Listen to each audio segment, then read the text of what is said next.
such an important event. I took down a brief quote from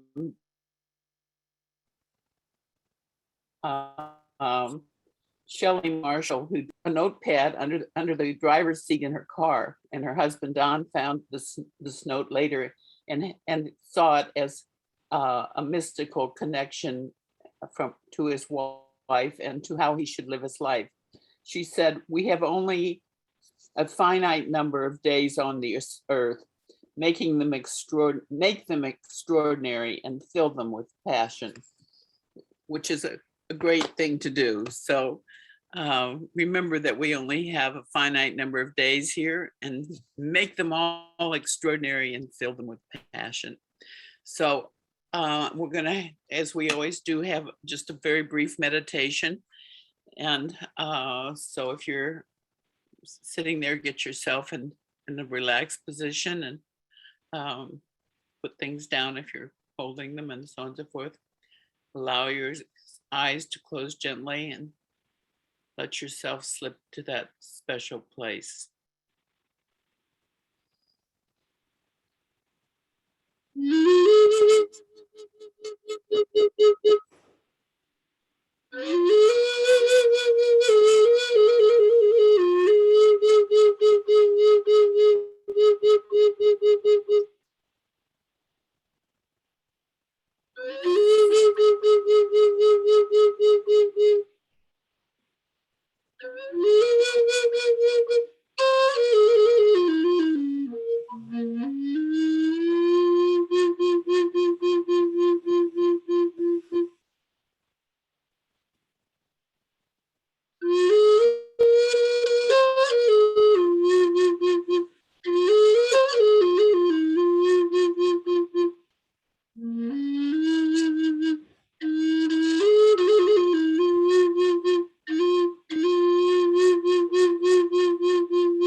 Welcome back.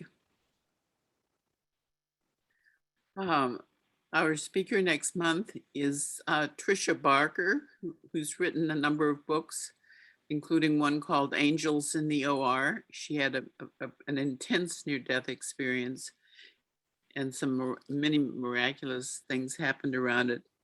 And she's going to tell us her story next month. So please don't forget about her. And I also wanted, just because of the day that it is, our December speaker will be Brian Clark, who was one of 4 people that were above the crash in the second tower who survived. And during the course of his survival, he was given mystical signs. He heard a voice and he was pushed in the right direction so that he went to the only staircase that would allow him to survive. And he took someone with him. And so his story is quite wonderful and miraculous. I think everybody has these mystical experiences in their daily life. And I think often we don't recognize what they are, or we don't pay attention. And hopefully by hearing his story, it'll waken some of your own sensitivities to those experiences, because I think we all have them. And I think it's very important to know that they're real. So please, every month we've got somebody interesting. In November, we have Dr. Bruce Grayson coming back again to talk about his new book. So we'll see you hopefully on the second Saturday of every month. I was very fortunate, and I was guided to find out about Ray and his work, and I was really excited to do that, because it's important to me to make these connections, and he does such a good job of doing that. So I want to give him a big welcome, and we're very glad you're here, Ray. He'll give you the details about his work, so I'm going to turn it over to you. Thank you, Diane. I just want to let everyone know that I was in Lower Manhattan on September 11th. And I was literally 10 blocks away watching everything live. After the first plane hit, I went to the top floor of the federal government building, and I and about 8 other individuals saw everything that was taking place at the World Trade Center, including people jumping from the building. And that experience left a deep emotional toll in me, which will remain for the rest of my life. And as you said, life is precious, no matter what type of life it is. And after my and my wife's experiences, we don't even kill little bugs, you know, any living creature. We push them out the door so they continue with lives. And my wife talks to trees, and so it's we've been totally transformed by our experiences. But let me begin from the very beginning. What I'm gonna do is do a PowerPoint presentation, and everyone can ask questions. Just jump in there. You don't need to do it through the chat, and I'll stop the presentation and go through it. But let me go now to the PowerPoint. I need to be to have access to the share screen, if at all possible. Whoever is the host. Vicky is the one that has that. Vicky, can you make the share screen available for him, please? Right now. Okay, fantastic. Thank you. Thank you, Vicky. I think you have it now, do you not? Okay, yes, I do. Excellent, thank you. And let me see here. Share sound, and people can see all of my my life right here. I'm looking for the PowerPoint. I had it up before.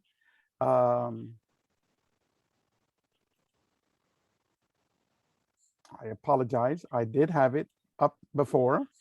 Let me open it up again. There it is. Can people see that screen here? No. No. Okay. Let me do share. Okay. What now? Yes. Yes. Okay. So let me start from the very beginning.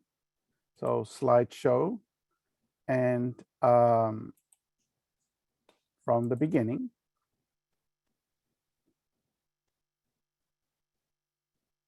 Okay, can everyone see me with the suit there? Yes. Okay, great. if anyone later on has any questions, or if you want to receive over 450 pages from our first book, which I'm going to be talking about in a couple of minutes, and information about my next book, I will send you all these information for free. Just send me an email, and this is my email, info@experiencer.org. And our second book is going to be having chapters by several NDE researchers. So it's info, I-N-F-O, @experiencer.org. And our website will not be open until December 1st, not October 1st. So just send me an email and I'll send you a whole boatload of free information.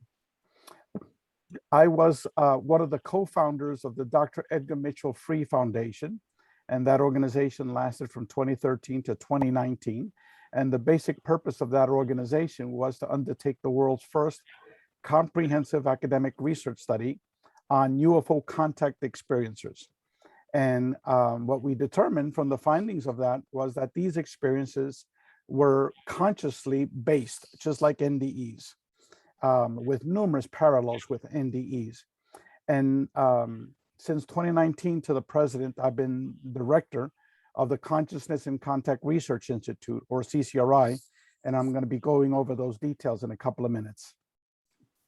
In terms of my background, I've basically been in universities all of my life, it seems like. I graduated with honors from Rutgers College. I went to Cornell for a master's degree. I went to University of California, Berkeley for a PhD. And for the last 23 years, I've been working as an estate tax attorney with the IRS. And I went to law school while I was teaching full-time at the City University of New York. So what I want to do is briefly discuss the first 6 months of my 48-month paranormal experiences. Before March 4th of 2012, I had zero interest in any topic related to consciousness and the paranormal. And I thought that everyone that's here on this panel today were crazies. But since then, I know better. This is my wife and my daughter when she was young, and our dog Nena. But in March of 2012, our dog Nena, who was quite old, she had severe arthritis, she had a bad heart, she walked like an elderly lady on crutches, and she became paralyzed at 8 p.m. So my wife, being a good Catholic, she was praying all night, okay?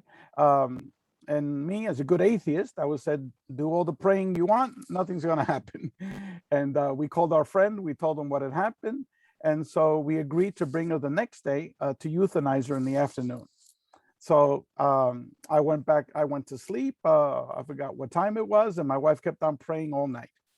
Well, lo and behold, we woke up in the morning at 6 o'clock. We checked the dog out. Nana was still paralyzed. So I went back to sleep, and my wife carried her down the stairs to see if she can go to the bathroom. Okay. Well, what happened? This is what my wife saw in the middle of the living room.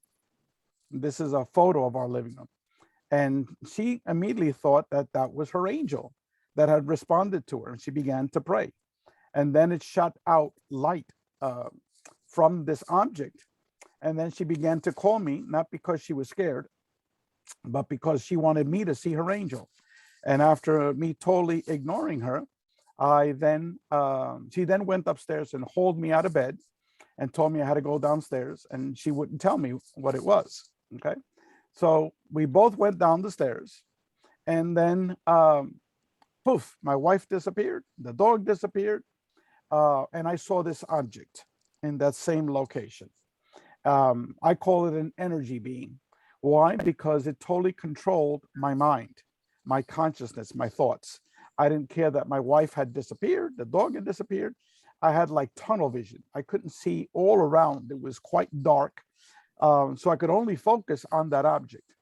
And then I looked at that object, and then I waved my hand at it and I said, this is BS. This is what you got me up for this junk, you know? I'm going back to sleep. Now that's not normal, okay? A normal person would not react that way, okay? Your wife disappeared in front of you, your dog disappeared in front of you, You seeing this object in the middle of the living room and you act that way? No, but that's exactly what happened. So then I turned around, I walked back up the stairs, and then I was immediately knocked out. About an hour later, when I woke up, I was now fully conscious. And I was like, holy cow. And I ran down the stairs. And what happened? The dog was running around the entire living room, and my wife was screaming in Spanish, "The angels cured her, the angels cured her." And Nana was now running around the entire living room. She had a miraculous medical healing. Okay. Now, all of you should know that the NDE phenomenon, there's many, many people that have had miraculous medical healings as part of their NDEs. Okay. I think the most famous case is Anita Morjani. Okay. But there's literally tons of folks that have had medical healings associated with their NDEs.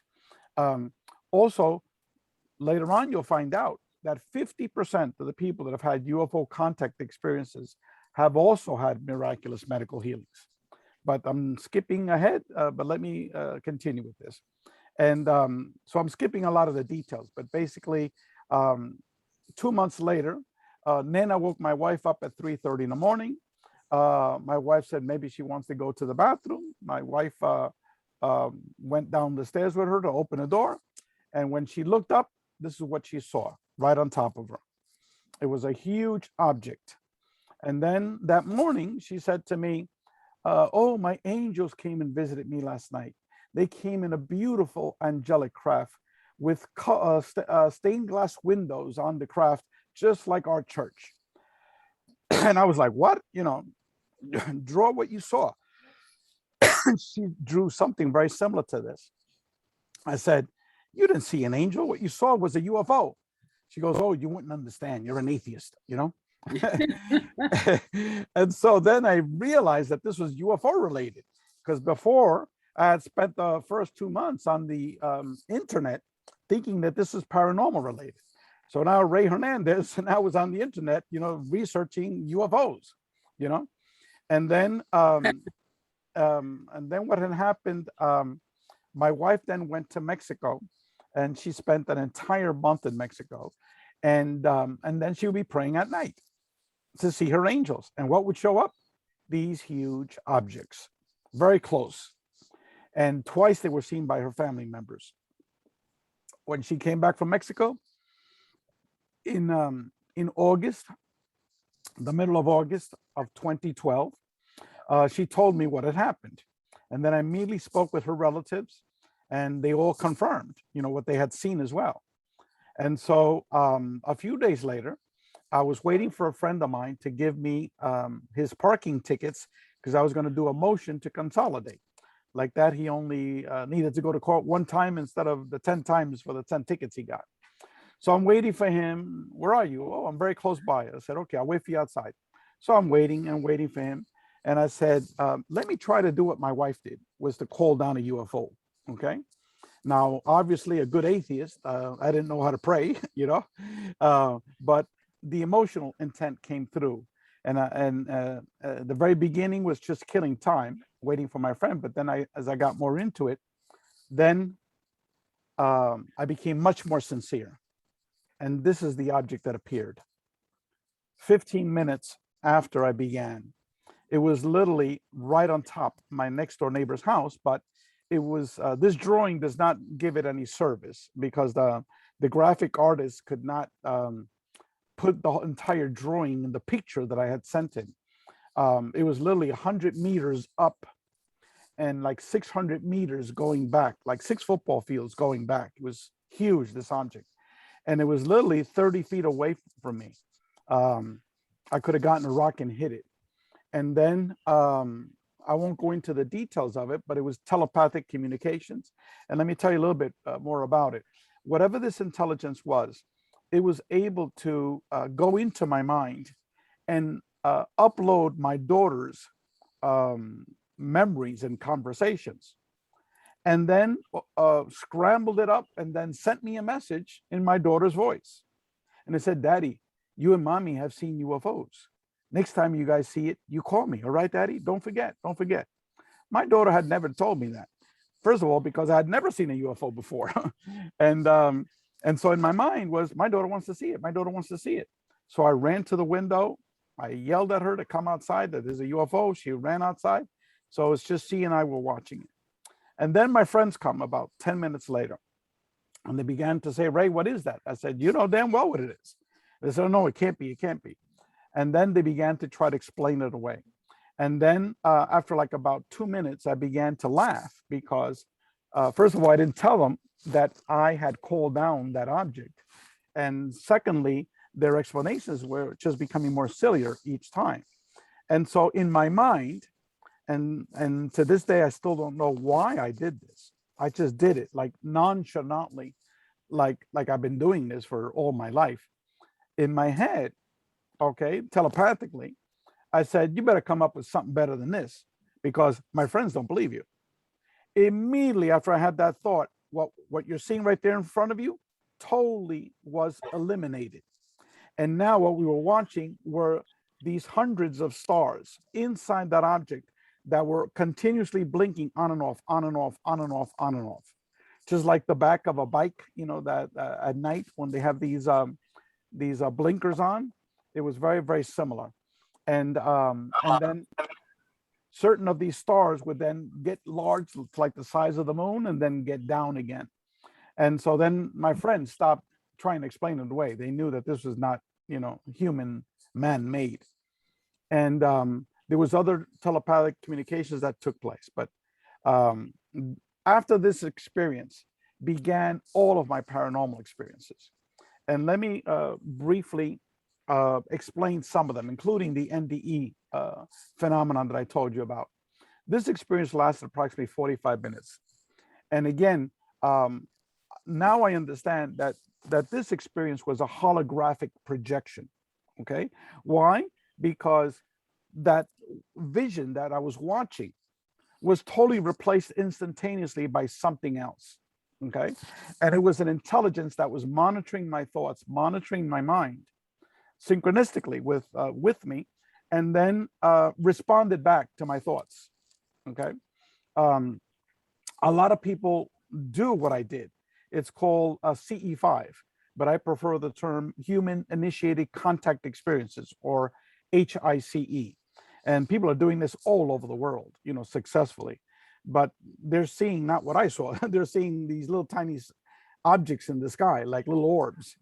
But I've done this 5 times, and 4 times I've seen very large objects. Each one was very, very different from each other. And so after this began a 4-year period of almost nonstop paranormal experiences. One of them involved me becoming spiritual. As I told you before, I was a total atheist, okay? You know, science-oriented, academic mindset. And so what had happened was, then the day after this experience, okay, I saw a video on near-death experiences, okay? I forgot what video it was, okay? But all of a sudden, I was like totally captivated. This was a day after I had this experience, okay? So I then went to Amazon and I ordered like 20 books, all used books on near-death experiences, okay? And then I began reading 4 hours a day, okay? As time went on, it was 6 hours a day, 8 hours a day, okay? When I had only 5 books left, I would order 20 more. Mind you, at the end of 4 months, I had read hundreds of near-death experience books. I had watched hundreds of videos on near-death experiences. And what I was also reading at that same time were physics-based articles on consciousness, okay? Not metaphysical stuff, okay? It was all physics-based articles on consciousness. And then a miracle happened over a 3-day period, okay? I had never spoken to anyone about the books that I was reading or about the topic of NDEs, okay? And then the very first 3 people I ever mentioned it to, and these dates, someone told me later on the significance of one particular date. It was 3 days in a row. It was Friday, Saturday, and Sunday. September 21st, 2012. That was Friday. September 22nd, 2012. September 23rd, 2012. Okay. Someone told me that that first day, that Friday, that was the Mayan calendar. I still don't fully understand it, but supposedly is when the calendar flips every 26,000 years into a new horizon. Anyway, I still don't understand it because I'm not into metaphysics, but maybe some of you know a little bit more about that. So it began that first Friday.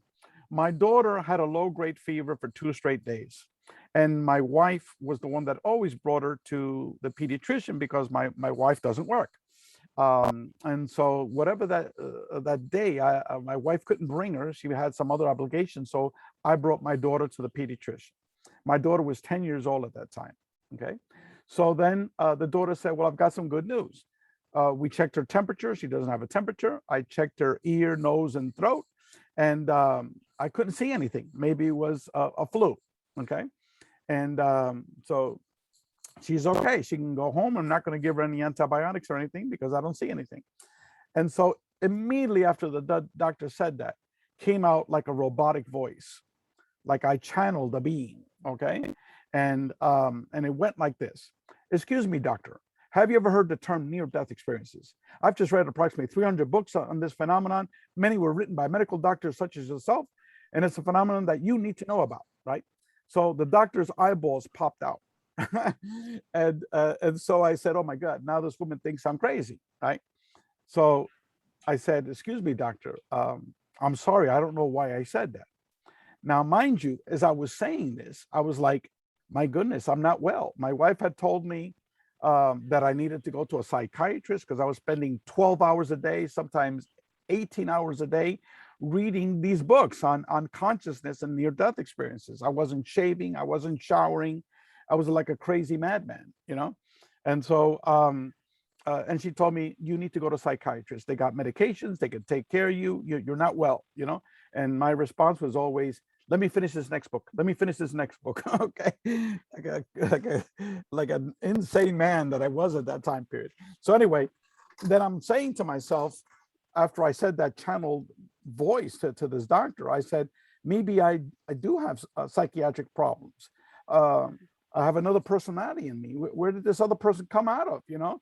And so I said, excuse me, doctor, I apologize. I don't know why I said that.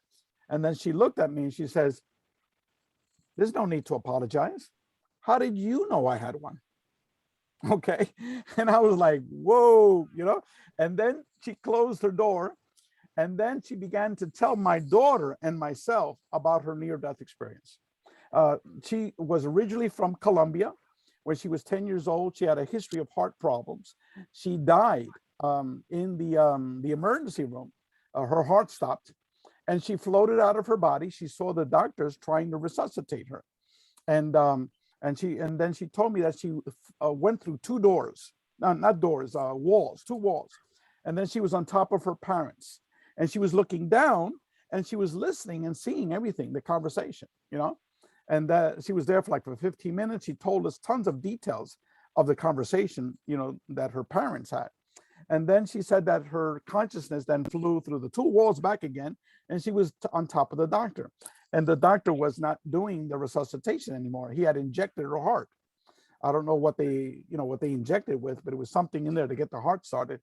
And then she all of a sudden, you know, she was conscious again. And she quickly was like very, she was revived again. And so when she spoke to her parents, she told them everything that had happened. And she told her father, I said, Daddy, you need to find that lady with the red shirt because you were yelling at her. All her boy was trying to do is just play with you. That's why he was throwing the ball at you. And instead, you wound up yelling at the boy and yelling at the lady. So you need to find them and apologize to them. And so now, Ray Hernandez, the good atheist that he was, still didn't make the connection, okay, that Friday. So the next day, I went to a church social function. It was a dinner for the Spanish ministry. So my wife sat next to this Mexican lady, and I sat next to Max, who's an X-ray technician at Jackson Hospital South in Miami. And I never met Max before, but he was Cuban American like I was. We were both born in Cuba. So after we had, the perfunctory introductions, immediately I said, "Excuse me, Max, have you ever heard the term near-death experiences? I've just finished reading 300 books, verbatim what I had said with the medical doctor. And in my head was like, I was convinced that I'm not stable. I need to go next week to get an appointment with a psychiatrist so they can check me out because I got another voice inside me, right? And so all of a sudden, Max's eyeballs pop out. And I said, "Oh my God, Max, I'm sorry. I don't know why I said that." She goes, "Ray, I've never told this to anybody, okay? But the year before, my mother died in my arms, okay?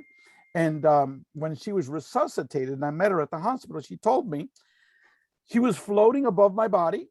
She saw me crying on top of her. I was doing CPR.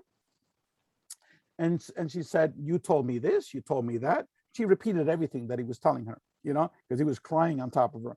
And then she said that she saw this heavyset black man come through, crashing through the doors, followed by a short blonde woman with a ponytail and dressed in a certain color. And he says, "But Mom, how did you know that? Those are the paramedics." And he said, "Well, I already told you. I was floating above my body and I was seeing everything." And then she even was on top of the ambulance. And then she then got sucked up and went through this tunnel and met her husband, okay, who was already deceased. And I'm not going to tell you all the details of what Max told me, but this was Saturday evening, December 22nd. And again, the good atheist, Ray Hernandez, still did not make that connection between 4 months of reading hundreds of NDE books, 12 to 18 hours a day, and what had just happened the last 2 days. So I said to myself, I need to tell this to my father because he's the Archie Bunker of the Cubans, okay? He's the world's greatest atheist among the Cubans. He's only been to church twice, and that was for my baptism of my 2 boys, older boys, and when my sister got married, okay? And he was very, very ill. He was bedridden, very, very sick. He died about a year after, what I'm telling you. So anyway, I told my mom, I said, "Mom, help me get pop dressed. We got to go outside. Sit down in the patio. I have something very important to tell both of you." So then I told them what happened on Friday, what happened on Saturday. And so my father looks at me, he waves his hand at me and he says, "That happened to me." I go, "What?" He said, 16 years earlier, he had open heart surgery. He had quadruple heart bypass surgery. He told me then the details of what happened. He floated out of his body. He saw all the doctors and nurses in the operating room, and he saw the body underneath him, and he didn't recognize that it was him. He was just observing the whole experience. And then he said, all of a sudden, a vacuum cleaner sucked them up. Okay, that was his words. A vacuum cleaner sucked them up. And then all of a sudden, he was racing through this tunnel like 1,000 miles per hour, and all these lights were flashing all around him. And then he saw a light get bigger, bigger, bigger. And then all of a sudden he was enveloped by this huge light. He went right into it. And then the light dissipated, and there waiting for him was his father, his mother, and his brother. And then he told me a little bit about the details of that they had a conversation. Was all, he didn't use the word telepathic, but he says they talked to me. And I said, did you see them moving their mouths? He says, no, it was like spirit to spirit, and because he didn't know how to express that, the telepathic communication. And then he then interrupts and he tells me, time doesn't exist. I said, what do you mean time doesn't exist? He says, I was up there 20 to 30 years. I said, what do you mean you were up there 20, 30 years? He says, that's how long it took God to show me all the good things I had done in my life and all the bad things. Okay, he was given a life review, but from his perspective, it lasted 20 to 30 years because he was able to recall all the specifics of the life review, that were repeated. And then he says, hell doesn't exist, the devil doesn't exist because God is all love. He says, God wasn't judging me. He was just showing me what did I learn from each experience, and mind you, I never had that conversation with my father. We never really conversed a lot about deep topics. My father wasn't that type of personality. And meanwhile, for the last 15 years, I thought he was senile because he just would not talk.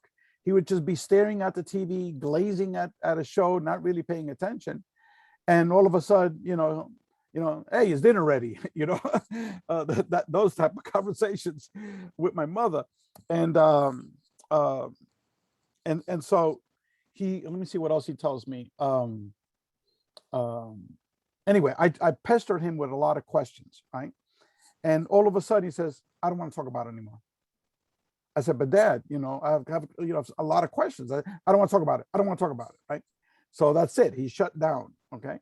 So then I turned to my mother. My father was still there next to me. I said, Mom, I never heard of this. Do you know about this? And she says, we only spoke about it one time, and that was when he was coming out of the operation. And he was like hysterical, wanting to talk to me. And I was like, calm down. You're just getting out of surgery. But I need to talk to you. I need to tell you something very, very important. Calm down. You should, God damn it, I need to tell you something. It's very, very important. He was like screaming and shouting. And now I understand, because he had just woken up from 20 to 30 years of being in another place, what he perceived as heaven, communicating with God and his relatives. And he was desperate to tell my mother. And so my mother then let him talk. And then she said, he told me what you just told me. And after that, after he finished, I thought he had a dream, he was hallucinating. And I just calmed him down again. And he went back to sleep. And after that, we've never spoken about it again. Okay. So here I am. Now I'm like freaking out because this is my own father that's telling me these things. So on my way back home, it was nighttime, 9:30, 10 o'clock or so. I put down my windows, and for the first time in my life, I talked to God. And I told God, which I don't see as, from a religious God, but just like the universal mind, I said, I want to thank you, because in a 4-month period, you had managed to totally convince an atheist material rationalist about spirituality and that there is life after our physical death. And I have that knowingness. It's not a belief, it's a knowingness more than any Catholic priest in Miami. And for that, I want to thank you. And that message was not just to God, the universal mind, but also his messengers, the intelligences that were working with me, which I see as instruments of God. Okay. And so since that day, I haven't really found the need to read any NDE books at all. And again, I remain totally spiritual from that perspective. And so I wanted to relay that to your group, because there's so many people have these spiritually transformative experiences in so many different ways, because they're all tailored to the individual. Okay. While there are commonalities to these spiritually transformative experiences, okay, each one is tailored to the person. Okay. And this one was, as you know, was specifically tailored to me. So let me then continue with my experiences. I had, since that interaction with that huge object out in the sky, I call it UAP, unidentified aerial phenomenon. I don't call it UFOs because I don't think these things are physical objects. I think these are holographic projections from the universal mind. And so I had out-of-body experiences, psychic experiences, synchronicities, physics downloads, a whole range of what I now call the contact modalities. Okay, now I'm going to tell you a little bit about these two organizations and the research work that we're doing. The group that I'm the director of, that I founded, is a 501c3 non-for-profit. And what we're researching primarily is, what is consciousness? What is the nature of our reality? And we're doing that by undertaking cross-comparative research on individuals that are having various types of contact with non-human intelligence. And we call these the contact modalities. And as you can see on the right, this is the title of our new book. It's titled A Greater Reality, the new paradigm of consciousness, the paranormal, and the contact modalities. And you'll see there the four major contact modalities that I categorize as near-death experiences, out-of-body experiences, UFOs, and spirits and ghosts. Now, I purposely made the letters N-O-U-S much, much larger than any of the others. And that's because in Greek, nous means knowledge, means wisdom. Okay, so a little twist there, if someone can figure that out. And then there I have many of the contact modalities and some of the psi phenomenon associated with the contact modalities. Angels, non-human intelligence, psychedelic journeys, remote viewing, prayer, intuition, cosmic consciousness, telepathy, mediumship, human initiated experience, contact experiences, poltergeist, orbs, aports, teleportation, automatic writing, channeling, energy healing, retrocognition, precognition, clairvoyance, mystical meditation, telekinesis, lucid dreams, and many, many more. These are the phenomenon associated with the contact modalities. Okay. Now, in the fall of 2013, I introduced the term the contact modalities. And that's where Grant Cameron, got the concept, because I've been sharing him a lot of my materials over the years. And when I published an article in the Dr. Edgar Mitchell Free Foundation website, experiencer.org, titled The Quantum Hologram Theory of Consciousness and the Contact Modalities. And I continue to use these terms in two peer-reviewed academic papers in the Journal of Consciousness and in the Journal of the Society for Scientific Exploration, and in my book titled Beyond UFOs, The Science of Consciousness and Contact with Non-Human Intelligence, that I'm going to be talking about in a couple of minutes. Now, what are the contact modalities? The contact modalities are all the different ways that humans are piercing the veil of our reality and having contact with higher forms of intelligence. You could call it non-human intelligence, whatever term you might want to use. But anyway, it's a conscious intelligence that's not a human being. And so, so contact via the UAP/UFO contact experiences, near-death experiences, out-of-body experiences, spirit and ghost communications, remote viewing, hallucinogenic contact, and that's people that take ayahuasca, DMT, psilocybin, etc. In various academic research studies. Now over 100 peer-reviewed publications. And we're going to have two publications by a medical doctor at Johns Hopkins School of Medicine, who's been studying psilocybin and DMT. Roughly 50% that he's administered that medication, what it is, to 50% of them are having contact with non-human intelligence, various forms of contact. The topic of mediumship, channeling, and numerous other types of communication with non-human intelligences.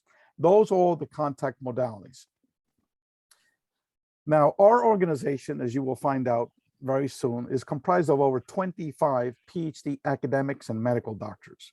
And all of us believe that all of the contact modalities are actually one phenomenon and needs to be studied as one. And that consciousness is the glue, the cement that's holding it all together. It's actually the very fabric of our reality. Okay, we have 5 PhD academics and 5 medical doctors. Since I did this slide, we now have 20 PhD academics and 5 medical doctors. We also have 5 lay researchers. And as I said earlier, we're going to be embarking on a 5-year academic research study on individuals that have had experiences via the contact modalities, via quantitative and qualitative surveys and structured interviews. The co-directors of the CCRI, one is Dr. Rudy Shield, and he's an emeritus professor of astrophysics at Harvard University. The other one, all of you might recognize him, is Dr. Jeffrey Long, medical doctor, oncologist, and one of the leading NDE researchers in the world. And very soon he's going to be retiring and dedicating himself full-time to NDE research and also working with the CCRI. So the three of us are the three co-directors. Okay, that's a little picture of myself when I was a little bit heavy set. Since then, I've lost some weight because of the COVID. Anyway, some other individuals associated with our organization. Dr. Gary Schwartz was a tenured professor of psychology at Harvard University, then later at Yale. And for the last 20 years, he's been at the University of Arizona. And he's been doing academic research study on mediumship, communicating with the deceased.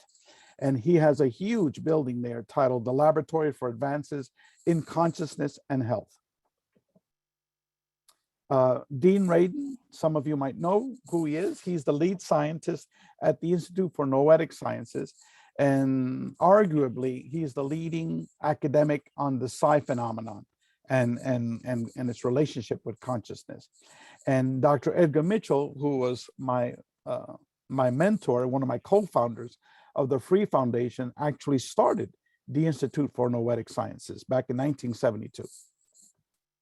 Dr. Bob Davis is a retired professor of neuroscience at the State University of New York.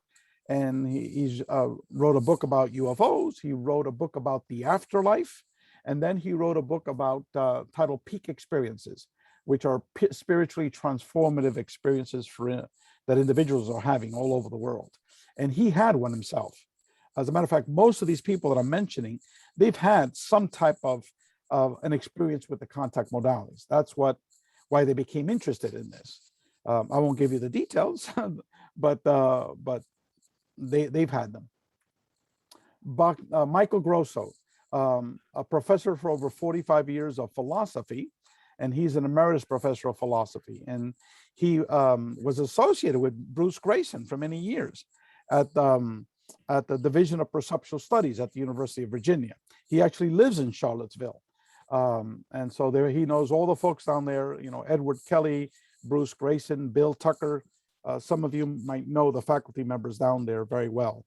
So, and Michael has written over 10 books on all aspects of the paranormal and religion. Stephen A. Schwartz, many of you might know who he is. He really is the father of remote viewing. He invented that whole process of remote viewing. And he's a consciousness scholar. He's also, all of these people that I'm mentioning are members of our research committee, of the CCRI research committee. Dr. John Clemore, professor of psychology for over 45 years, again, for over 45 years. And he is one of the few academics to be a tenured professor, focusing mainly on the paranormal and consciousness. Jeffrey Mishloff, he has a wonderful interview series that he puts on YouTube. The first one from over 40 years ago was titled Thinking Aloud. And now his show is titled New Thinking Aloud. And he got a PhD also from Berkeley back in 1980, again, focusing on the paranormal and consciousness. Dr. Massimo Dorani is also a professor of astrophysics at the University of Bologna in Italy. Some of you might recognize George Knapp. Dr. John Alexander was the second president of IANDS. Some of you might not know that. He did his PhD on near-death experiences, and his dissertation advisor was Elizabeth Kubler-Ross. And John Alexander is the one with the blue shirt next to George Knapp. And all of these people in here are experiencers and academics. And I'm there with the suit on the right-hand side. The only exceptions that are not academics was the two ladies in front. The one that looks like a hippie is the wife of Dr. John Alexander. And the other lady is also a major experiencer, and she's the wife of the man in the back with the glasses and the baseball hat. And they are the two people that are doing the documentary for me, a documentary on consciousness and contact. Raul Valverde is a professor of statistics and information sciences, also an experiencer, and he's in Canada. Dr. Glenn Ryan, PhD in biochemistry, University of London. Again, all these people are major academics and also experiencers. And many, many other people. These are just some of the names. You'll see Bruce Grayson is mentioned in there, Raymond Moody, et cetera, et cetera. Now, the organization CCRI hypothesizes that we are interacting with non-human intelligence via various paranormal modalities, and that all of these contact modalities might be derived from one source and might be one phenomenon. Okay. We also hypothesize that consciousness is what unifies the contact modalities, and that consciousness is primary and not our material reality. Materialism. Materialism is the idea that matter is the only reality, and the belief system that the mind is nothing but the physical activity of the brain. In other words, consciousness begins and ends with the brain. We don't agree with that. It's just the total opposite. Research in quantum physics, the psi phenomenon, near-death experiences, out-of-body experiences, mediumship, hallucinogens, and now the Dr. Edgar Mitchell free UFO experiencer research study supports the hypothesis that the mind can exist separate from the brain, and that consciousness is the key to understanding the contact modalities, that these experiencers are the key to begin to understand the nature of our reality. The majority of researchers of the contact modalities have a materialist perspective. Majority of ufology researchers, for example, consider what we're doing woo-woo science. These individuals, however, are ignorant of what I just mentioned before. The other aspect is that even within the separate realms, for example, the NDE folks, I went to an IANDS conference in Orlando, Florida, maybe it was 3 or 4 years ago. And I spoke with a lot of the hierarchy, and these folks were like, you know, what the hell does out-of-body experiences have to do with NDEs, you know, and the astral traveling? What does UFOs have to do with NDEs? What does seeing ghosts and spirits have to do with NDEs? You know, what does remote viewing have to do with NDEs? You know, that was their mindset. You go to a UFO conference and it's the same thing. What the NDEs have to do with UFOs? What does out-of-body experiences have to do with UFOs, et cetera, et cetera, et cetera. I also gave a talk at an OBE academic research conference, okay? And again, it was the same thing. These people were still stuck with the mindset that everything began and revolved around the out-of-body experience. So as you will see later on by the results of our data, those findings have to change because they don't support that that perspective that it's separate and distinct phenomena. Okay. In addition, the majority of academic researchers also hypothesize that we're living within what is now commonly called a multidimensional virtual reality. You could call it a holographic apparatus. You could talk about it as a greater reality. No matter what, how you slice the bread, is that we are living inside a greater reality, inside the mind of God. And that this viewpoint that I just mentioned is considered a post-materialist view of reality. We have numerous Nobel Prize winners in physics. Many tenured physics faculty members are now adherents of a virtual reality thesis. And over 10 PhD physicists, Nobel Prize winners, adhere to the thesis that consciousness is fundamental. So what I'm stating is not new information. It's just that folks out in the real world just don't know this. Okay, all of the members of our organization, we hypothesize that consciousness is primary, that we live in a multidimensional reality, and that our perceived 3D reality is Maya. It's an illusion. It's very physical. We're having our 5 senses. We see it, we hear it, we smell it, you know, we breathe it. We know it's very, very physical, but these are illusionary properties of our reality. I know it's difficult to digest. Okay. The post-materialist view of reality. You're going to be hearing commentary from 3 individuals. The first one is Dr. Gary Schwartz, who was a tenured professor of psychology at Harvard and Yale, member of our committee. Dr. Raymond Moody, the father of ND academic research, and Dr. Jeffrey Long, a major NDE researcher and the co-director of CCRI. So here are their recorded interviews.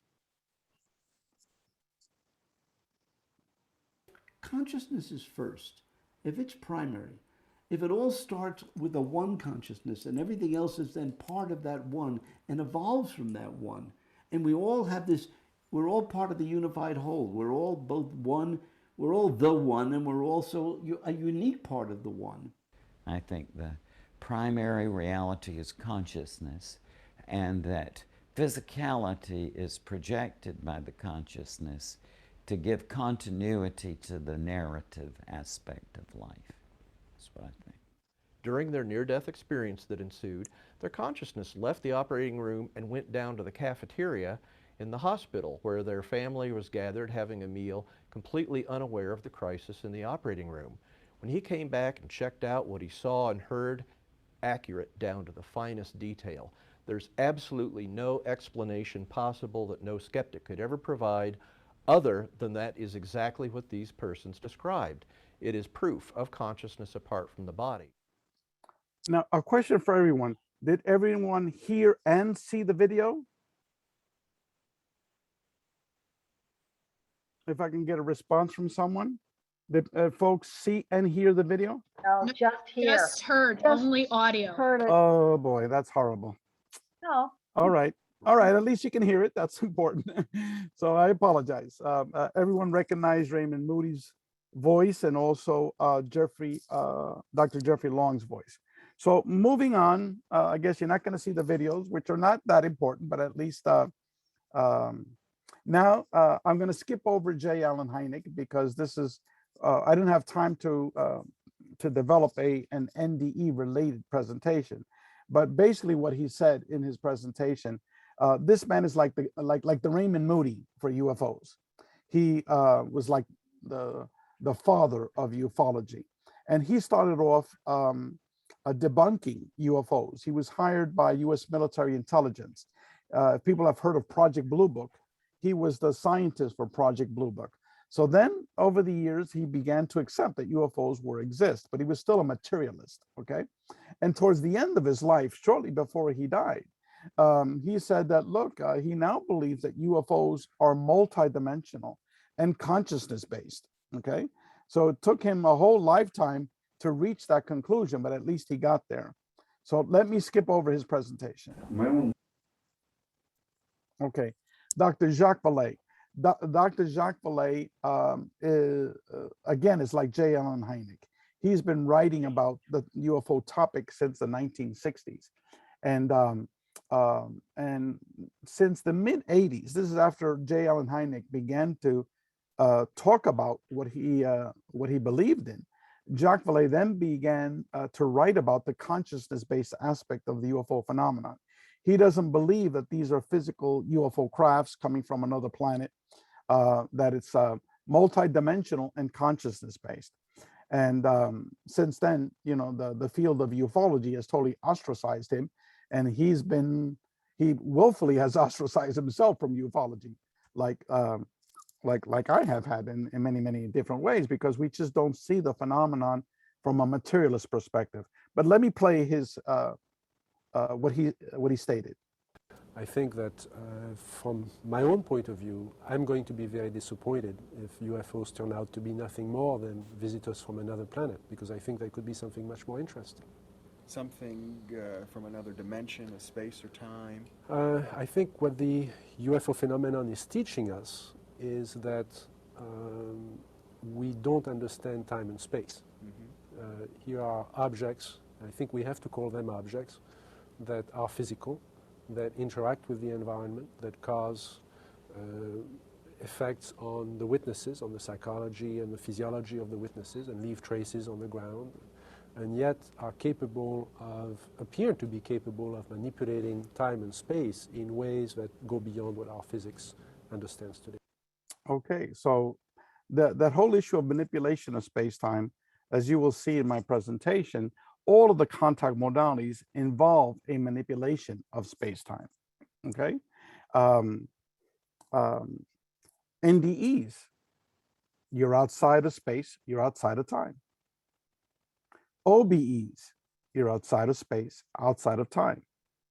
When you see a ghost or a spirit, that ghost or a spirit, whatever you might want to call it, is coming from another space, from another time. Okay. Same thing with remote viewing. Okay.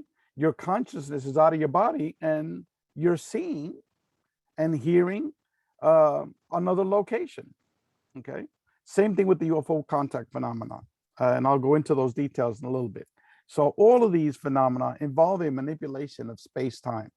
And again, that brings us back to the hypothesis that consciousness is fundamental and not our physical reality. George Knapp, I'm assuming that some of you know who he is. He is one of the primary hosts of this radio station, Coast to Coast, which has millions of audience members. And it was hosted by, goodness, the man died several years ago. I forgot his name, very well known. So he's been the host of Coast to Coast for over 30 years. And he basically said in this presentation is the lesson that all of these paranormal experiences, the contact modalities, that they're interrelated. He's saying that flying saucers, the materialist approach to ufology, might not be crashed from other worlds. These visitors might not be from another planet. He's saying flying saucers is not the answer to these bigger questions. He said you need to have a much more broader understanding of the nature of our reality. That reality is far more complex than we can imagine. He says it makes UFOs and the Roswell crash looks very, very small. So in other words, he's attacking materialist ufology. He's saying, that these are not materialist phenomena. It's much, much more complex. So listen to what George Knapp says. Eventually, Bob Bigelow created his own organization called NIDS, the National Institute for Discovery Science. So for a reporter like me who's interested in UFOs and related subjects, it was manna from heaven. It was great to have this really top-notch, world-class group of scientists studying these mysteries, and it's right here in my backyard. So I spent a lot of time getting to know those guys. I was a fly on the wall for a lot of their meetings. And it became obvious early on that the mystery that I was pursuing, the UFO cover-up, the paper trail about flying saucers, was so much bigger that was one tiny aspect of a much bigger mystery. I got to meet Jacques Vallée in those days. He was part of the NIDS board and the NIDS team, and he explained to me, he said, look, if the ultimate end, the solution to the UFO mystery is that people are coming here from other planets and visiting us, I'm going to be really disappointed, because to him, the evidence indicated it's something much bigger than that. The cases that he had studied, the specific data of UFO craft and how they operated indicated to him that whatever they are, that they can manipulate space-time, they can bend it to their will. And if they can bend space-time, that in fact they could be aliens from other planets, they could be time travelers, interdimensionals, all of the above. So he suspected that the ultimate answers are much bigger than just visitors from other planets, and I tend to agree with him. When the NIDS board got up and running, these world-class scientists from different disciplines, Dr. Edgar Mitchell was one of them. He wasn't the only astronaut, by the way, on that board. They opened my eyes to a much bigger world and a much bigger world of possibilities, that aliens may not be from other planets, that flying saucers may not actually be craft from other worlds, that it might represent something else. The lesson, and there aren't many that you can get from Skinwalker Ranch, the lesson is that somehow all of these phenomena are related, that it's as if it was trying to tell us something. It's a learning curve. Hey, all these are related. Now it's up to you to figure out how. Flying saucers is not going to be the answer to these bigger questions, that you need to have a much broader understanding of the nature of reality itself. The universe is telling us something here. It's telling us that the reality isn't what it used to be, that reality is far more mysterious and complex and mind-boggling than maybe we can imagine. And you wonder whether this is a simulation, whether it's a script, am I starring in my own movie? What the heck is going on? And you have those kind of thoughts, and then a paper comes out where that it says, we believe that we can demonstrate that objective reality does not exist, that it is observer generated, that consciousness exists before the physical universe. The tree does not fall in the forest if there's nobody there to hear it. It's tough to get your head around that stuff. It changes everything. And when you start thinking of it in those terms, it makes UFOs look, and Roswell and crashes look very small. Okay. Now, interesting point here. He's talking about Skinwalker Ranch. It was a study of this ranch that had all these paranormal effects, and they studied many years. Now, Bruce Grayson was part of that, and Raymond Moody was part of that. As a matter of fact, Dr. Raymond Moody was hired to become the endowed chair. I think it was at the University of Nevada, Las Vegas, for several years by this billionaire, Robert Bigelow, because that group saw the connection between near-death experiences and the UFO and all the other paranormal phenomenon. So Raymond Moody can, if you ever bring him on later on, can tell you about that. And when you do interview Bruce Grayson, I think he has interacted with the Bob Bigelow folks in terms of the projects that they were doing back 15 years ago. So anyway, moving along. Dr. John Alexander was the second president of IANDS. He was also the president of the International Association of Remote Viewers. And he wrote his PhD dissertation on the afterlife and NDEs. And Dr. Alexander said, to understand the UFO contact phenomenon, we need to look at it via a wider context of the contact modalities, via UFOs, NDEs, OBEs, remote viewing, shamanism, poltergeist, etc., and not viewing them as being separate phenomena. He says they're not separate, they're interrelated. He says one of the problems is that we tend to stovepipe each phenomenon as a single discipline instead of viewing it via an interdisciplinary approach. He says somehow all of these phenomenon are connected.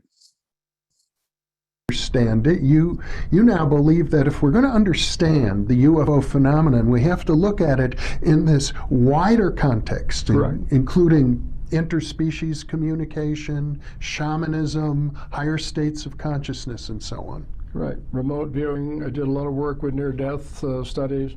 I was once the president of the International Association for Near-Death Studies.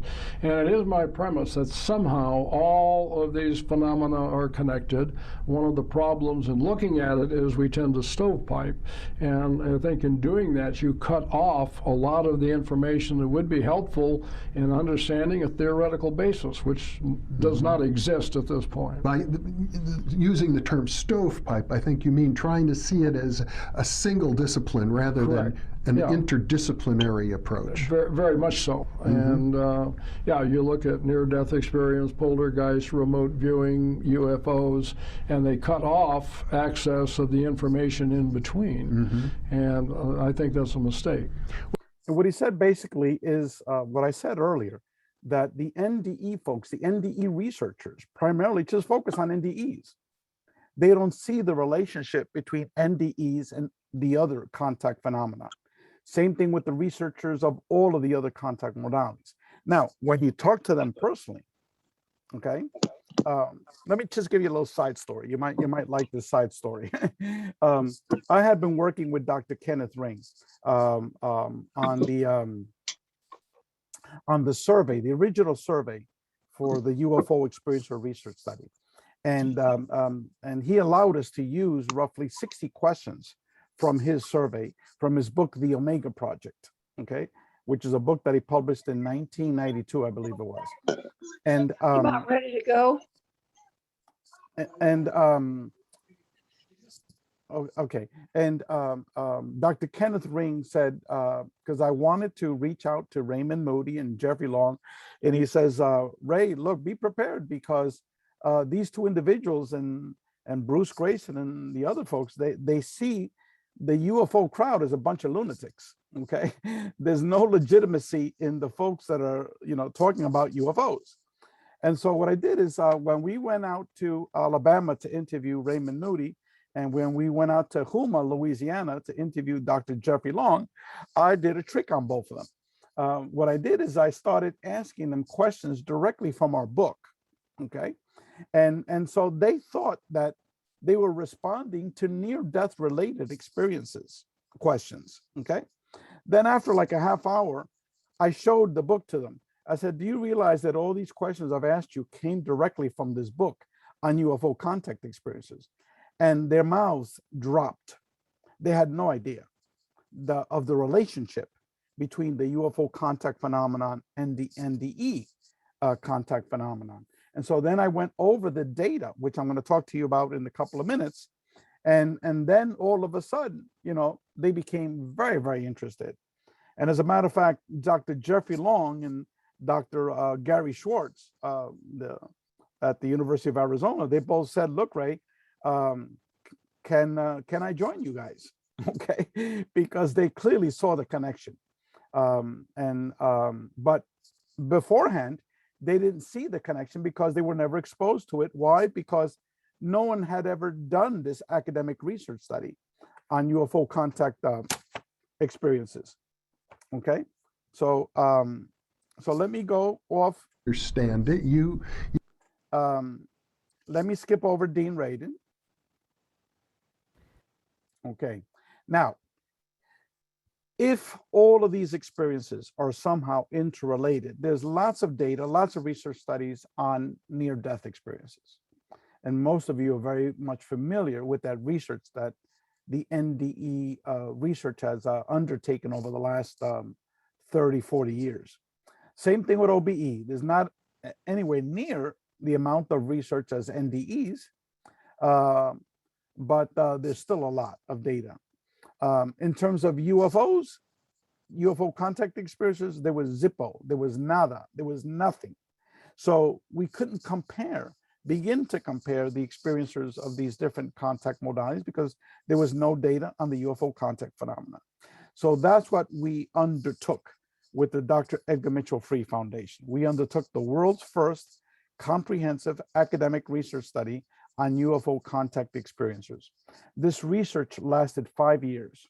We had a team of over 10 PhD academics.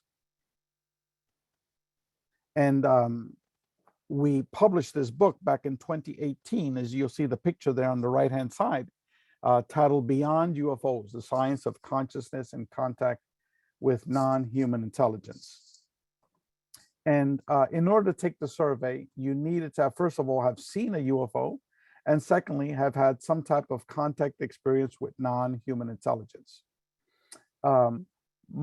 Most of the data from our research study totally contradicts the misinformation and disinformation that is circulating in ufology.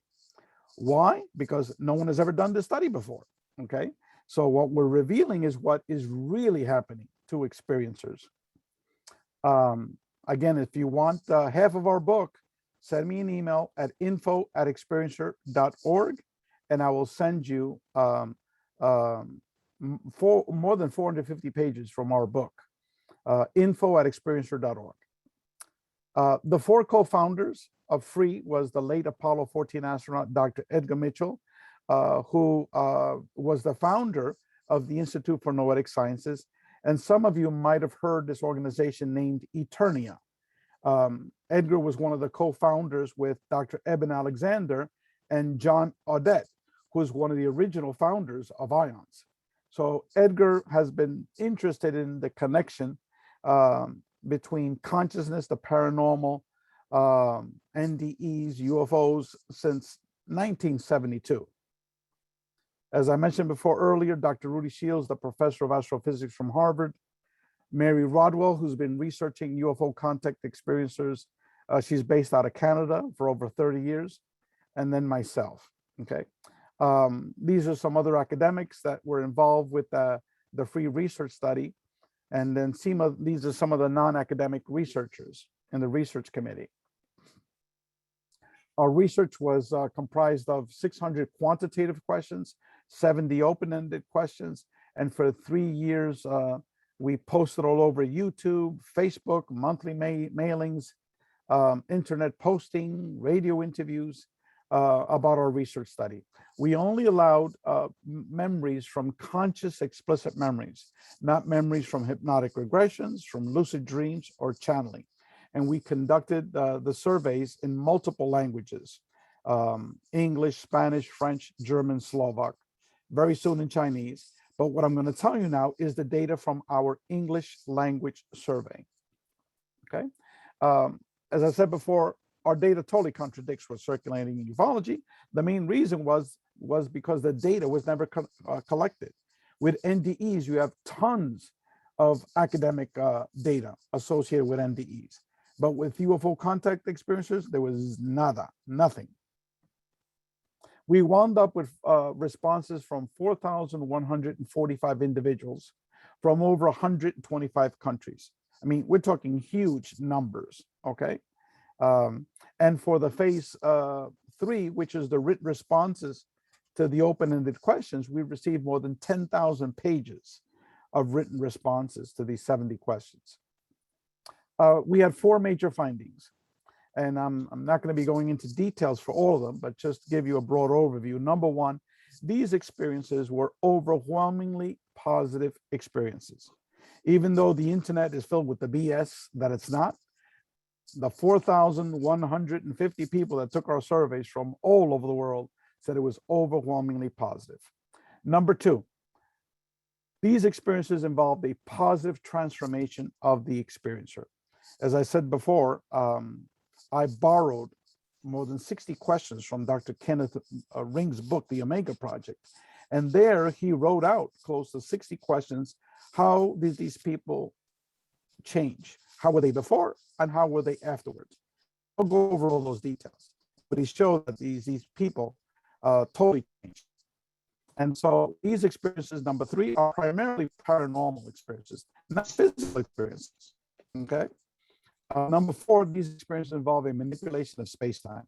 That these experiences might be multidimensional or interdimensional, depending on what phrase you want to use, in nature.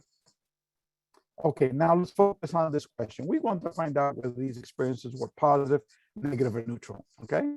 So we asked this question in more than 40 different ways. Why? Because depending how you phrase a question, you'll get a different response. Now, what I'm going to go over now is just a few of these questions and responses, just so you get an idea, okay?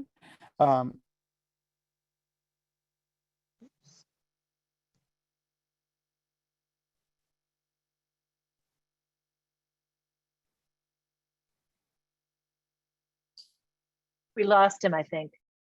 I think we lost him completely. So do you want to call him, Marcia or Diane?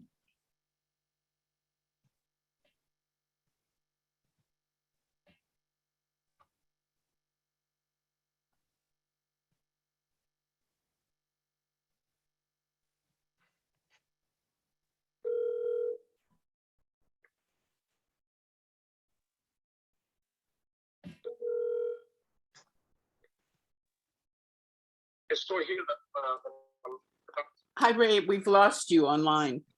Can you? Is it just me or everyone else? No, just you. So go back to your Zoom link and come in again. Let me try this. I don't know how to fix it. It seems like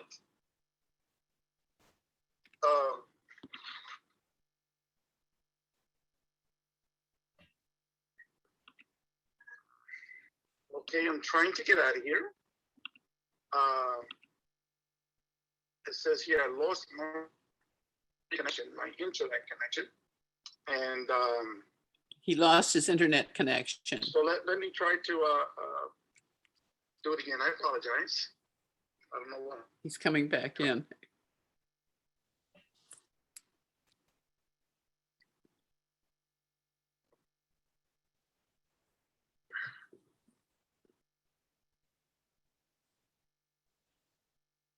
Yeah, I see here that I've got internet now.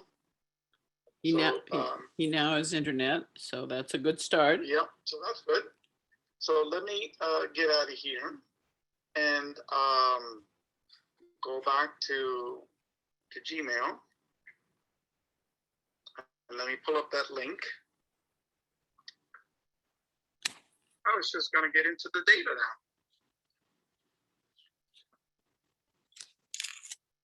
Okay, something's going on. I see on my computer, the computer says that I have internet access that says I'm connected, but I'm trying to get the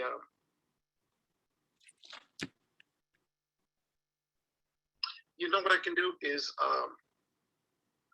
let me call up. Let me call up because it's seems like I don't have internet. Email again. I've got the email, but what it is that I am not able to open it up my Gmail because on my end my internet is not working. Uh-oh. And You know, we can hear him very clearly, Diane, on a speaker on your phone right now. You can hear him? Very clearly. They can hear you. So you can talk on my phone through my computer to everybody else. okay, excellent. I apologize for this. I'm trying to get my my computer going, but it seems like it's not opening up. I might have to reboot. But anyway, so we found out through these multiple questions that these experiences were overwhelmingly positive experiences. What we did find out was that in the very beginning, 37% of these individuals viewed their experiences as negative. Okay, right? Because all of us, most of the time, it's in your bedroom, you know, and it becomes traumatic. Dr. John Mack was a professor of psychiatry at the Harvard Medical School who researched UFO contact experiences. He called it an ontological shock. But what happened was that the vast majority of these people over time had multiple contact experiences over the years. And so the more experiences you had, the more positive became the experience. And so, but overall, when we had a forced choice question, and we informed individuals, look, you can only select one, either positive or negative, okay? 96% stated that it was positive. That's it. The other aspect of the transformational aspects of this, we borrowed questions from Dr. Kenneth Green, book, The Omega Project. And so he allowed us to use those questions. And it's Omega Project, for those that do not know, was a book where he compared 85 individuals that had UFO contact experiences with 85 individuals that had near-death experiences, okay? And most of the contact experiences have associated with, highly negative and horrible types of experiences. At least that's what was circulating on the internet. And so he asked these people, how were you before and how you, and what he found out that both groups changed exactly the same way. People became much more spiritual. They became much more loving, much more ecological, much more consciously aware. They knew their purpose in life. They became, all the things that, hello? Yeah, all the things that we know about how near-death experiencers changed. I asked all those questions. And he came up with his data that these two groups changed exactly the same way. Okay, that was the primary research finding of the Omega Project, and that was back in 1992. Well, we did the same questions for the UFO contact experiences, except we had thousands of people, and guess what? They changed in exactly the same way from his book, The Omega Project. And so what we realized was that what this phenomenon is doing to both the NDE experiencers and the UFO contact experiencer is that it's changing these people in a totally positive way. Okay, their whole worldview. Okay, so that was the. Let me just log in. I'm logging into my computer now. I rebooted it again. And the other third major finding is that these experiences were overwhelmingly paranormal experiences. While these individuals saw, perceived physical UFOs, while they saw perceived beings, okay, most of their experiences, it was like close to 90% of their experiences can be categorized as paranormal in nature. For example, 80% of these individuals had out-of-body experiences. 80%, huge numbers. 37% had near-death experiences. 67% had seen or spirits. Out of those, 60% actually had communications with the ghosts and spirits. Orbs. Close to 60% of these people saw physical orbs in multiple colors. Okay, 50% had a miraculous medical healing, like that were brought to another reality. Okay, where in this other reality they encountered, conscious intelligence, and primarily were taught lessons. Okay, so I could go on with these paranormal experiences in terms of increased precognitive experiences, like knowing that things are going to happen in the future. It's just like NDE experiences, went through the roof. Just like people go into Reiki healing and healing modalities, same thing with UFO contact experiences. Don't think that you guys are the only game in town here. It's almost exactly the same how these people are changing. And in terms of the paranormal experiences, I've spoken with so many NDE experiencers. And these individuals have told me that after their NDE, they began to see ghosts and spirits. Many of these people have had out-of-body experiences. Many of these people have had precognitive events where they knew that things were going to happen in the future. Okay? Many parallels. So that was the third major finding, that these experiences, while there is a physical aspect to it, okay, these people are having the whole range of paranormal contact experiences. The fourth major finding is that these experiences involve manipulation of space-time, okay? And we can get a little complex here, but I'll try to make it very simple, okay? When you have 50% of the people that have seen UFOs, okay, and have had physical contact with non-human intelligence, 50% of these people are being brought to other realities. That's a manipulation of space-time. When you're seeing an object in the sky and automatically it totally disappears right in front of your eyes. That feature, you may have to use the home. Yeah. So I have someone talking in the background. I don't know if someone has a question. Peter Sternberg, it looks like you're unmuted. Would you please mute? Thank you. Okay, thank you. And now in terms of spirituality, okay, and we're talking now parallels with near-death experiences, okay? We asked a range of questions in many different arenas. One dealt with spiritual aspects, okay? And roughly 30% to 35%, depending on the question asked, were told by non-human intelligence about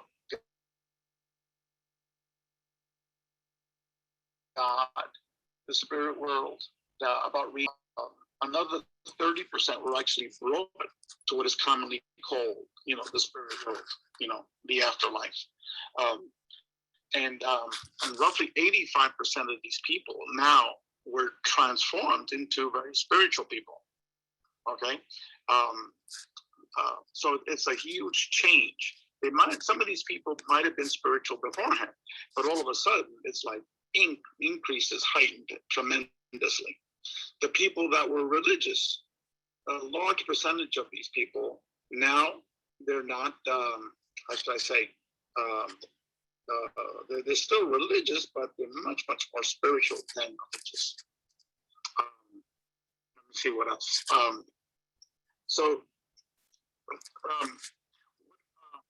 Because we have a very poor connection here, I was not successful. Can you try this I was taken offline by my computer. again? Yeah, no, I tried to go back, but it seems like somehow I'm offline.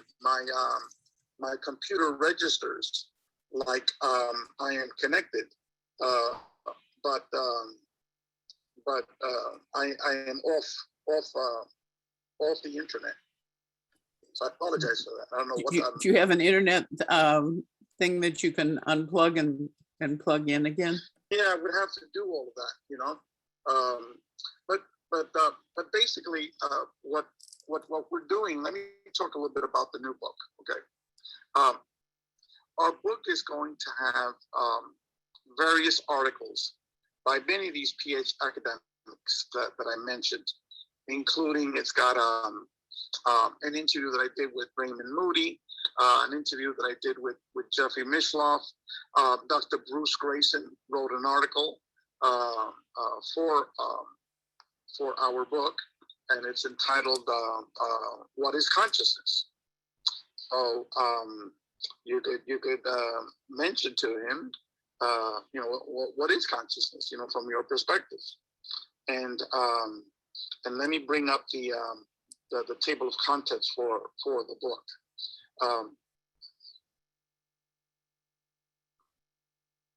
Okay. The first section of the book is titled "The Primacy of Consciousness." That is, that consciousness is fundamental. Okay, and Bruce Grayson wrote an article with another member of our organization, Dr. Larry Dawson, and he is a medical doctor, and Jim Tucker, who's been working on reincarnation work.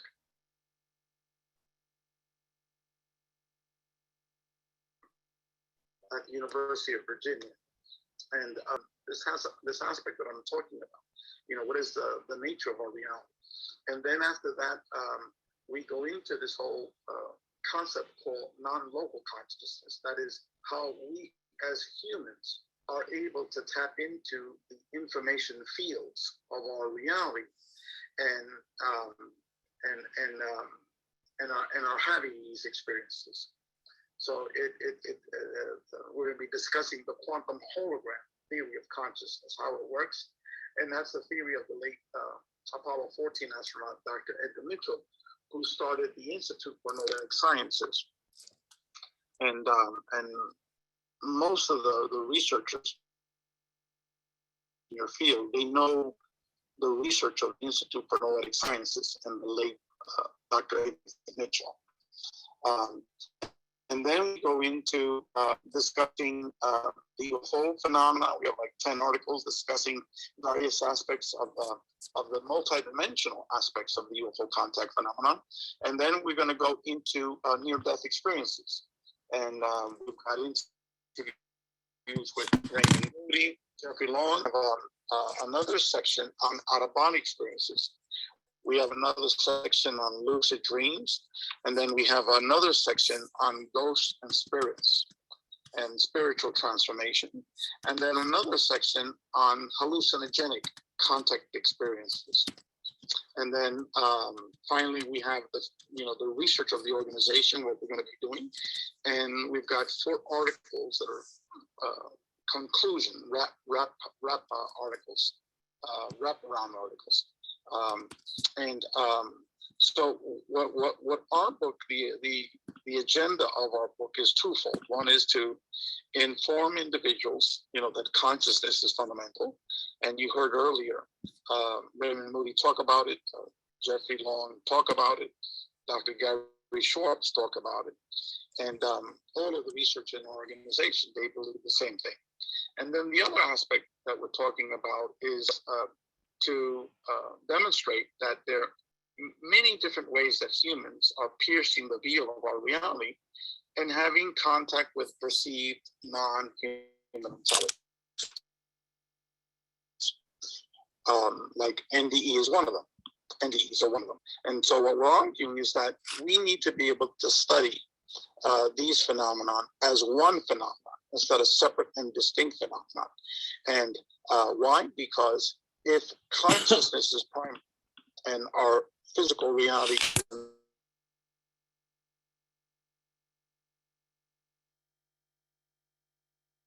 illusion. So maybe I'm open. I'll be open to questions. Yes. I've asked people to type them because it's easier, but it's not, if somebody wants to raise their hand, they can do that as well. Yeah, I cannot see the screen because I don't have access to my internet. So Right. I do though. I do. questions. Yeah. There are no questions on here. I mean, I know people have questions. Come forward, people. I might also mention that we've had up to 65 people today and we've received only $20 donation. And we have about $200 of expenses every month, plus more than that actually, because we support 3 girls in Nepal as well as run our business here. Just the service for the email alone is $50 a month. So please donate. Question. Did he just say that physical is an illusion? I think it is not his fault that his audio goes out at certain times only, this person says.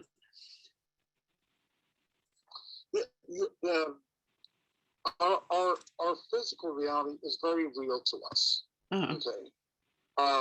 So we can hear, see, taste, enjoy all the 5 senses. Okay. But when Raymond Moody says that consciousness is fundamental, when Jeffrey Long is saying that consciousness is fundamental, when Dr. Bruce Grayson is saying that consciousness is fundamental, but what they're saying is that this reality that we are currently experiencing is not the true reality. Okay? That we have a higher consciousness, higher soul, higher spirit. Okay? And that our true reality is where that greater reality is located at. Okay? And anyone that's had a near-death experience and they've, or an out-of-body experience, and their consciousness is outside of their body, they know what I'm talking about. That is, the greater reality, wherever you're brought to interact with your deceased relatives or the entity that people associated with God, source, whatever you might want to call it. And so once you've had a near-death experience, you know that these experiences are very, very real, very, very physical, very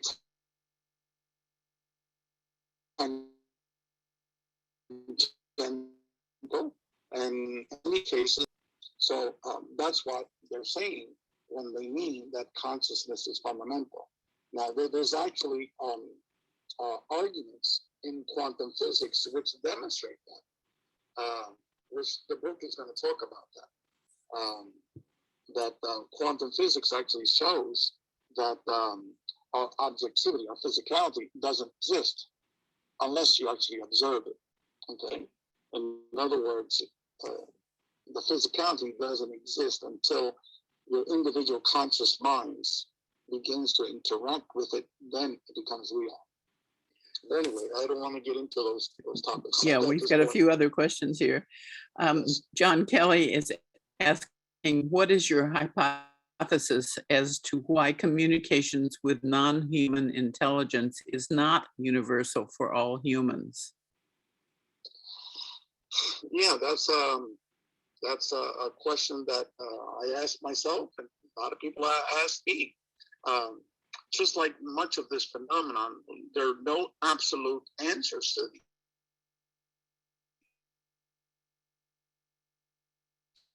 things, questions to ask. Right. Now, in terms of why it's with particular individuals, it seems that, you know, the universal mind is triggering unique individuals, not the world at large. If they would be doing it at the world at large, we would have a totally different world, much more benevolent, much more caring, much more generous. In terms of individuals, some people have had these triggering mechanisms, and they're all very different. From some people, it starts having out-of-body experiences when they're young. Okay? Then later on in life, they have a near-death experience. Some other people start with having, when they're young, they're playing with little beings, with little people. And then it leads later on to seeing a UFO, and then later on, an NDE. With other people, it started off with an NDE. You know, I know a lot of people that their experiences started first with an NDE. And then all of a sudden, you know, it triggers a whole range of other paranormal events. So everyone has a different way of being triggered in terms of explaining why someone is selected. We just don't know. Why? Because we haven't really asked these questions like we want to do with our academic research study. To begin to ask very detailed, you know, long-term research of the major experiencers of the contact modalities. People would have had, you know, at least answer that question, or at least move in that direction of answering it. But at this point, you know, so many of these things are just puzzles. The Yes. world's biggest jigsaw puzzle. Yes, I think everyone is totally unique. I learned on the other side that there is no one way to do anything. Everything is very specific to the individual. Yes, correct. That, I think I articulated that in my discussion earlier, or maybe before we started, that each of these experiences are very specifically tailored to the individual. Right. Like I said earlier, near-death experiences are commonalities. They got the Grayson scale, you know, but each NDE is very much specific to that person. Same thing with out-of-body experiences. Same thing with UFO contact. Same thing with hallucinogenic journeys. You know, there's none of these experiences that are, you know, very, very similar to each other. Okay. And so what it is that our individuated consciousness of who we are interacting with the greater the mind, you know, the greater mind, the greater reality. And we're giving these very unique experiences tailored for our own personal development. You know, for lack of a better, you know, terminology, many of us believe that way in terms of knowing for a fact that this is the reason why, you know. At this point, we just have speculations.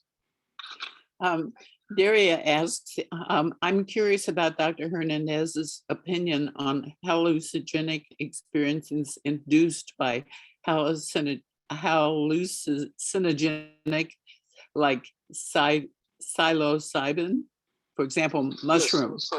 Yes, like, for example. That's the chemical ingredient in mushroom, magic mushrooms. We have articles by a professor at the Johns Hopkins School of Medicine. He's been working on hallucinogens legally via authorization from the federal government. Goodness, maybe it's 10 years now. And he's done tons of peer-reviewed publications on it. And plus, there's several universities around the world that are doing the same thing. And what they discovered is that these hallucinogens, again, have been totally transforming individuals for the positive. And they're using it as potential therapy for people with chronic depression, people that are alcoholics, drug addicts.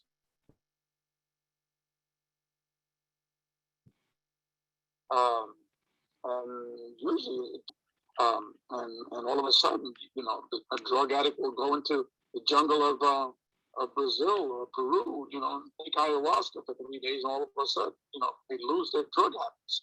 And that's been confirmed by by several professors in Latin America. They're based out, where these they have these places for DMT, for ayahuasca, and also in other medical schools around the world. They're doing similar studies now.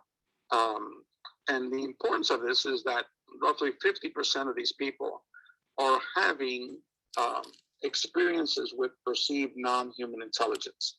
They're having experiences where their consciousness gets brought to other locations. They're having experiences very, very similar to like OBEs and even NDEs to a certain extent, is that they're getting these downloads of information. Much of it is spiritual information, some of it is not, but all meant to uniquely transform that specific individual. And I tried it once, not in this country, in another country. I had a friend who was a chemist, tea, which is the ingredient in ayahuasca, and I could tell you very briefly what happened. But basically, within a few minutes, I had this man who appeared to be Jesus Christ. Okay, sat down right in front of me in a lotus position, and I began to look at my friend, and I psychically knew all the problems that he was going through. And then I was told that I needed to take his soul out to cleanse it. And then this urn, this golden urn, appeared between this Christ-like figure and myself, because I was also sitting down in a lotus position. And so I took my friend's soul out. I put it inside this urn that was radiating, and I began to energize. I was twitching all over, like I put my hands in, and then we began to cleanse his soul, and then I put it back. And then that was the first phase of it. And then the second phase of it was that I then changed into a shaman. I felt I had my feathers, that I was, a small man, and I began to take huge, gigantic, deep breaths, and I began to cleanse my friend. Now, mind you, I have no idea about energy healing, about that, and waving energy at him. It's like I was a pro, but yet I've never done these things. I never learned about them. And that whole experience, even though it's supposed to last 15 minutes, because that's how long the chemical supposed to last in you, because I've had so many of these contact experiences, I think that even though the chemical was outside of my body now, my body had cleansed it, I still remained in that altered state of consciousness mindset. And I continue to operate in that other reality. And so anyway, that's just an example of my personal experience. But the thing is we need to continue to study these phenomena, because these are all experiences where your consciousness gets transcended into another alternate reality, and you are having contact with perceived non-human intelligence. Yes. So it's all similarities. Yes. But we're just starting to understand it. Yes, thank you. Jamie asked if we can donate later after the talk, and I want to say that you can donate at any time. Just go to www.chicagoiands.org and click on the donate button, and you can do it at any time, and it will tell you how to do it. If everyone would donate $5 for my talk, that would be great. Yeah, we request a $20 donation, but we're open to what people can afford, and we ask people to donate what is their fair share. If you have absolutely zero money, then don't donate anything. But if you have any money at all, some part of that is ours. So please send it to us. We need it. Diane, can I ask another question? A donation? Do you prefer the Zelle? Pardon? Diane, do you prefer, instead of my sending a check, that I do it through Zelle? I generally send a check, but I sometimes. Doesn't make any difference at all. All right, because Whichever. I don't know if you cashed the one I sent a while ago, but I'll trust that I sent it to the right address, I'm sure, you know. Great. Okay, all right. I don't go to the post box every day, so sometimes they sit there for a week or two before I get to. So, it's been a while, so I was wondering. Okay, thank you. I'm sorry to interrupt. That's okay. Okay, thanks.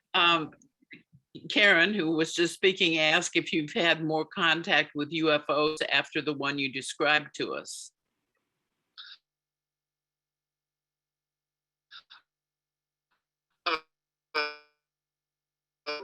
The last one I called down.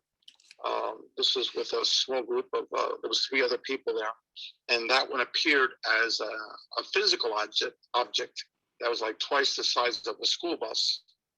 It was similar to that object that I showed you on the screen. It was elliptical.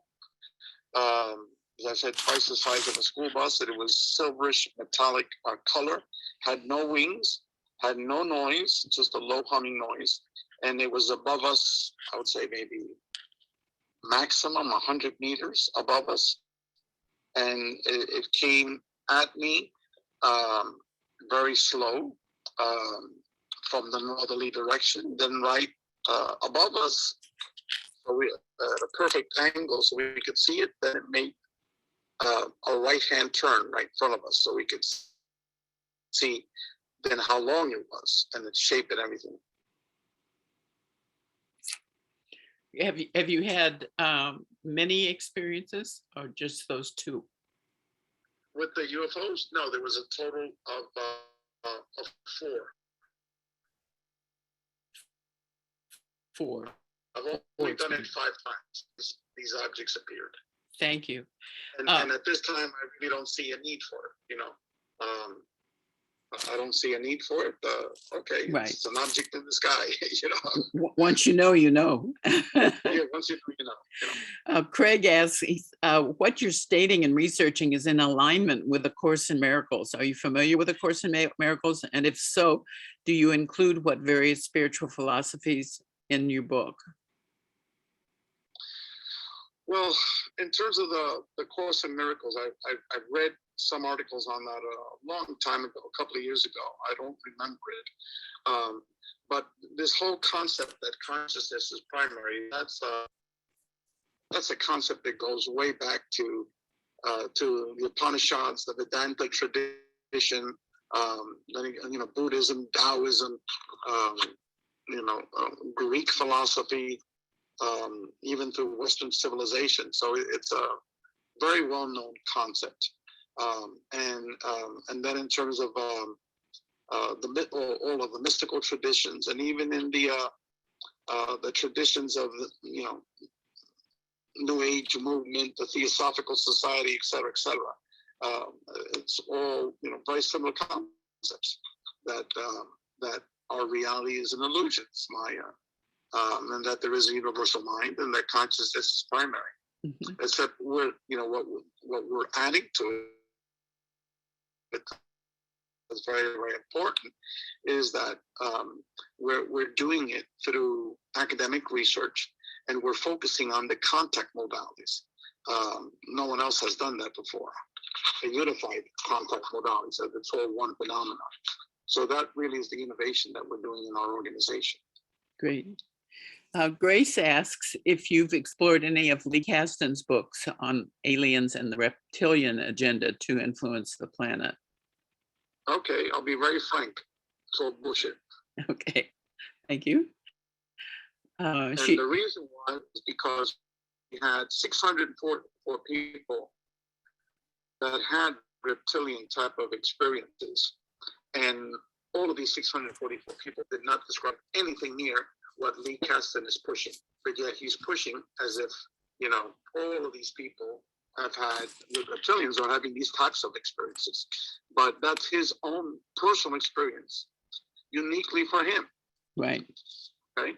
But yet when people read his book, they think is that everyone that's had a reptilian experience is like his. Right. And it's not. It's very, very different. Okay. Grace also asked if, she says there are stories of alien abductions of humans. Are these hallucinations or wild imaginings of a mind influencing holographic interjection onto the energetic field perception? Yes, yes, and yes. Most of them. Most of these experiences that people describe as alien abductions, people only remember snippets of it. You know, people do not remember like 2 hours of these experiences nonstop. Like you would remember an NDE. People have had NDEs. Recall very, very vivid details. Okay, and transitioning from one to the next, you know, in terms of your NDE, with these experiences that are commonly called alien abduction type of experiences. People only remember snippets, very small snippets of it. And also, most people describe it like being altered state of consciousness. Okay. Also, the abduction phenomenon is not what is circulating on the internet. We discovered that only 1 out of every 3 people that has had UFO contact experiences has had what is commonly called an abduction. Okay. Out of those 1/3 of the people, okay, the overwhelming majority of these experiences are now viewed as highly positive. In the beginning, it was perceived as negative. Why? Because they were scared. You know, you see a being right in front of you, and you're going to be totally petrified. Especially the reptilians, you know, or any type of being that doesn't look like a human. You're going to be petrified. But then the next time, you know, they'll give you a little teaching. Okay, they'll be much more gentler in terms of communicating to you. You know, we're sorry. We don't want to harm you. And the next time, you know, they'll bring you to another reality. Okay, where they're giving you spiritual lessons. They're telling you about the spirit world. You know, so it's these are all experiences that are holographic projections. Yeah. By the archetype type of modes of visual projections, and they're all very, very unique to the person. For example, let me talk about the uniqueness aspect of it. Okay, we've had literally hundreds and hundreds of different types of quote unquote beings that people are seeing. One woman, for example, wrote a book about it many years ago. That's okay, blue colored feathers, beaks. A whole bunch of other people had experiences with owls of all range of sizes. Okay, there was a very famous Hollywood producer who I spoke with. He had won several Academy Awards. This was about 3 or 4 years ago. I won't mention the person's name. He started seeing a whole bunch of UFOs. Then it started having out-of-body experiences, paranormal experiences. He and his wife, not just him. I said, okay, what was the last experiences that you guys had? And he said, well, 2 months earlier, my wife went to the bathroom, and sitting on the bathroom vanity was a 6-foot owl, and it had legs with its legs crossed. Okay, so you name the different type of being people have seen it. So then, you know, leads you to the question. I mean, did the 6-foot owl come from the 6-foot owl planet? Did the bluebird, you know, with the come from the bluebird planet? Okay, did the being that looks like a big gigantic glob, did it come from the planet of the big gigantic glob, you know, planet? And et cetera, for all the hundreds and hundreds of different types of beings. People describe many of these beings dressed in monk's robes, but yet we've got a whole range of colors of monk's robes. Uniforms, a whole range of uniforms with a whole range of insignias. Okay, we've got so many of these beings that look like robots. So many different types. So is it like a robot that comes from the planet that, you know, a robot planet, you know, et cetera, or are all these experiences something a little bit more complicated? Yeah. And that's I our vote for position. that. Yeah. A little bit more complicated. Kim says there was a segment on UFOs on 60 Minutes where many airfare personnel witnessed the same phenomena on radar. And she wanted your thoughts on that. Well, these experiences are highly physical. Okay. I saw myself this object, several objects in the sky on 4 different occasions. Okay. I saw that energy being in my living room. Okay. So, for example, if you go to the internet, you'll see people that have discussed their ghosts. This woman described seeing her deceased daughter one evening. After she had a fight with her, the daughter, apologized to her, came into her room. She didn't know that the daughter had gone secretly, left the house, was killed in an auto accident right about the same time that her daughter appeared to her, physically. Okay? And said, don't worry about it, we'll work through it. Their differences. Their teenage daughter. So she saw her daughter right then and there, but her daughter was dead.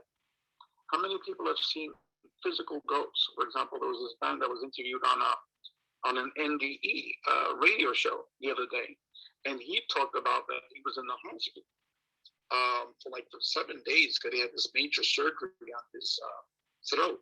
His mother never even came to visit him, and he was saying that this nurse dressed in a very different way from all the other nurses, and he found out later it was like the dress wear that they wore in the 1940s. Okay, that this woman came and physically and took care of him, washed him up after he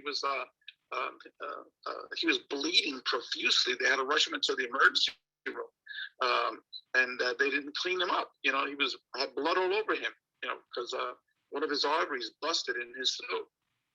And so she was there physically cleaning him up, and talking to him.